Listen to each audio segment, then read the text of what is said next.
Hello, in this video I want to show you how to install Opera browser on Redmi 12R. And to do this we'll need to open our Google Play Store.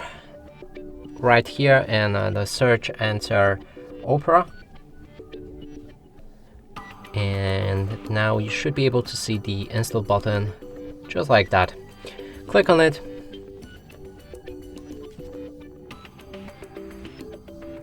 When it's ready, you'll be able to open this app.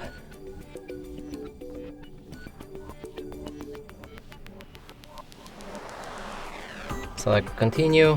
You can enable notifications, allow them, then set Opera as a default browser. You can also skip it by clicking on the skip in the top right corner of the screen. Here it is. Then help you them make Opera better. This will collect data and send it to the Opera from what you're doing on the browser, and I'm gonna allow it. Now the browser is ready, we can open any website, and as you can see, this browser works fine. And that's it for this video. Hope you like it. Please consider subscribing to our channel, leave a like and a comment below.